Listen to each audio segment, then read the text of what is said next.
Hello, everybody. Welcome back to SUNY Sullivan College as we're here for Game 2 of the consolation bracket as the 3rd seed Northlake Blazers will take on the 7th seed Massasoit Warriors here with a chance to move on to the 5th place game tomorrow at 2. Hello, everybody. Matt Popelka, Josh Carey here as we're set for consolation game number 2. The Blazers upset yesterday by Montgomery College 80-70. And they just ran into the Raptors' hot shooting. Ran into their hot shooting and didn't have enough hot shooting of their own. They were only 7 of 23 from downtown and only shot about 38% from the game. Montgomery really didn't shoot that much better, but they were better from deep, and that made the difference. Yeah, on the other side for Massasoit, 91-70 loss to the 2 seed Nassau, and that was just a game where the better team won and they just dominated throughout. Yeah, and I think if you're Massasoit, you walk away from that game saying, all right, you know, our championship dreams are over, but we did lose to the 2 seed. We lost to a very good ball club, so that's when you're able to shake off pretty quickly. As for Northlake, they were the 3 seed. They were the defending national champion. They're probably a little down right now. If you have to pick one team to have the momentum going into this one, I'd say it's Massasoit. Well, the 7th seed, another opportunity for an upset. Did get in the first game. Opportunity number 2 coming up. Massasoit Northlake coming up here as you're watching the NJCAA Basketball Championships on NJCAA TV. Looking to set up the offense and looking for Courtney Zeza.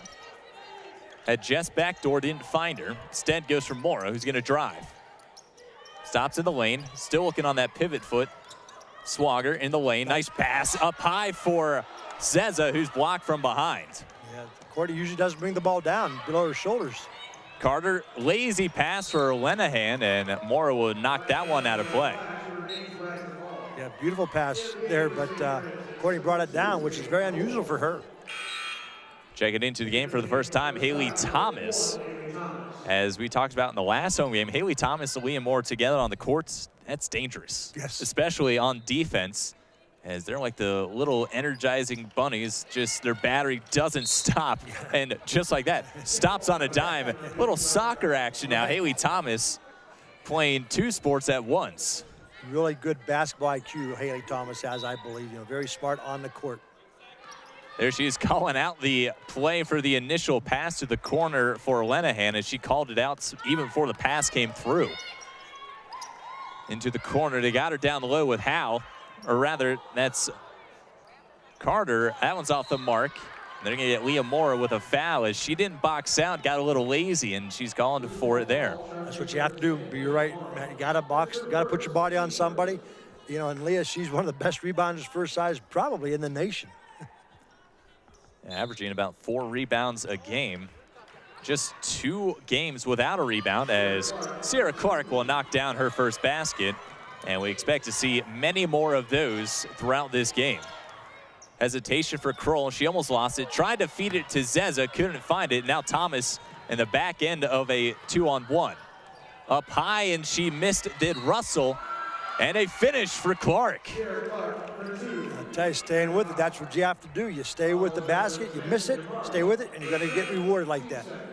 Well, Sierra Clark, like we mentioned pregame, 30-17 against the Red Flash earlier. She went 12 of 15 from the free throw line. She's back there now and looking to put the 5th points in the basket for the Seahawks, and she does. And that's what you worry about sometimes, Matt, with senior days or senior nights, the emotions, you know, that you might have, and you get out, you know, what kind of start are you going to get after, you know, introducing the seniors, kind of a bittersweet type of thing. Well, the Red Flash going with a bigger lineup. You have Ace Harrison, Haley Thomas, and Courtney Zeza all out there, all listed as forwards. So they go down low. Nice pass for Zeza. Didn't go up with it. Back out for Ace Harrison. And Ace is called for another travel. Boy, Courtney should have put that up right there, you know. And man, there's a great crowd here today, considering that it is break for the students. Am I correct? Yeah, it's senior break. Yeah. Or spring break, not senior break. Getting the S's mixed up here is... You didn't go to Florida, did you? No, I'm here. This is Florida. Ace Harrison with a steal. Has went up ahead. Finds Kroll instead. Kroll a 3. Kroll off the back iron, no good. Haley Thomas bounding inside for the rebound, and she's calling for the foul. It's 3 on the Red Flash with 5:07 to go, first quarter. And you could live with that as a coach because Haley went after the ball. She was not a spectator. Ace Harrison calling out the defense. As it's inbounded now. Trap coming. They're going to pass it up ahead now for Alicia Daly. Tipped there by Zeza. Knocked out wide. 3 on the way, and it's good from Russell. Coming in, Matt, 1 for 13 from beyond the arc. And not a big shooter from outside. Haley Thomas almost lost it there. And they're going to get a jump ball possession error favoring the Seahawks. And after the Red Flash jumped out to a 7-0 lead, it looked like it was cruising down easy street on senior day. Wagner, not to be outdone, 8-0 run of their own. So I apologize to Coach Jacobs because she knew what she was doing by calling that timeout. And she called the timeouts off that baseline out of bounds play where Zeza passed it to Kovac and had the easy layup. It was 4-0, called a timeouts. Swagger to 3 the next possession. But Wagner has really held their own and now have taken the lead off 5 points from Sierra Clark as Kroll will get a steal pass inside for Harrison as she is fouled hard. And she'll head to the line looking to put 2 in the basket. And that's great. Ashley White one-on-one.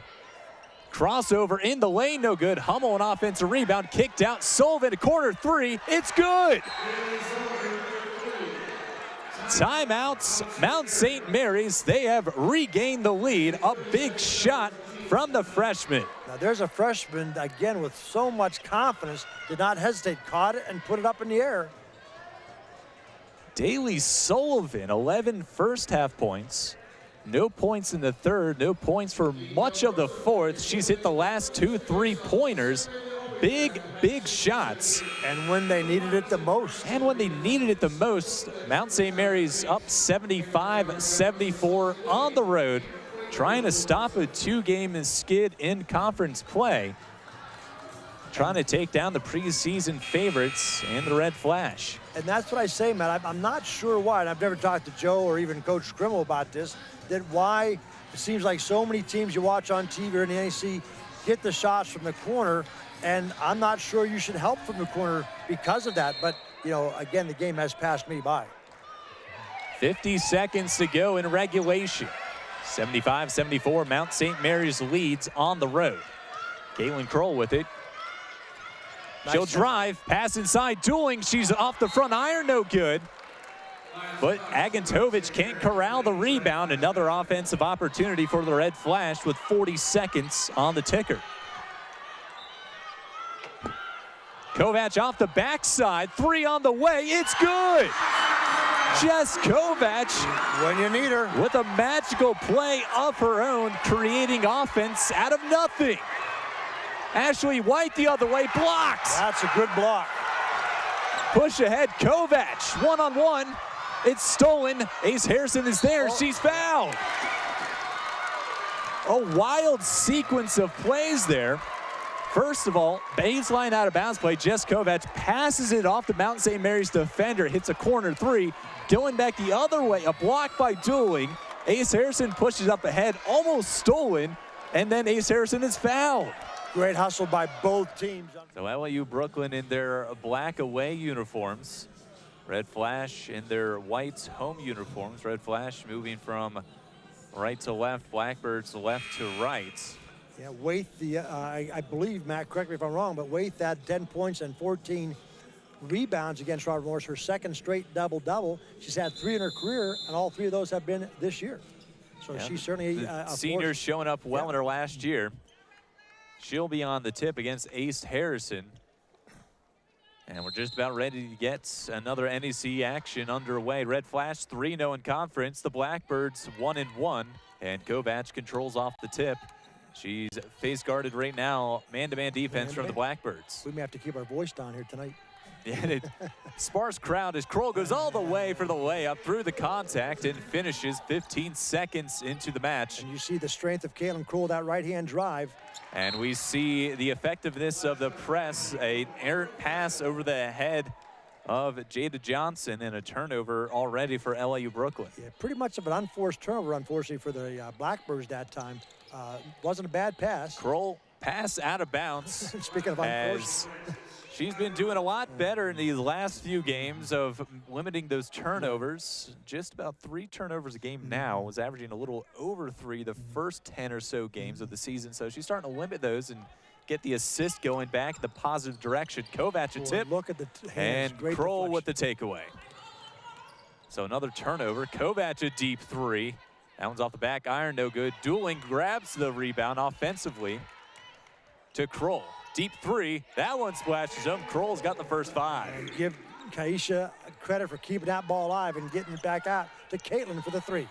Now we see LIU Brooklyn in a bit of trouble with this press.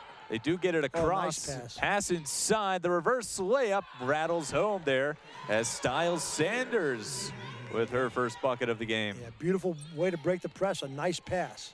Well, we saw St. Francis Brooklyn do a better job of the press as Ace Harrison airballs a 3 there. Well, they didn't put the ball on the ground. That was the key there. They were able to move it across side to side without putting the ball on the ground. This time, LIU Brooklyn, we've already seen 2 or 3 times putting the ball on the floor. Right. And you know, everybody watches video and you know, watch video of the St. Francis Brooklyn game, and you saw how they broke the press, and you try to emulate that sometimes, perhaps. Taking it to the rack there was D'Angelique Waith as she was fouled there by Kaisha Dooling. That'll be key for Dooling right now without Courtney Zeza, that she's got to stay out of foul trouble. Absolutely, absolutely. You don't want to pick up your first foul 1.5 minutes into the game as Waith sinks the first one. And Kaisha has done a great job for the Red Flash, 7 rebounds a game for them, and just does the little things once again. Everybody plays a positive role for the Red Flash women. 5-4 now, 8.5 minutes to go in this first quarter. Kroll with it, looking for a screen from Dooling, trying to feed it inside, and another turnover, 2 for each side. Kroll aggressive coming out on the defensive side. Dooling a mismatch on her side defensively. Kovac went for the steal, and LIU Brooklyn maintains possession at 15 on the shot clock. All the way left-handed. And they're going to get a blocking foul against Ace Harrison as she slid over backside help and a little bit too late.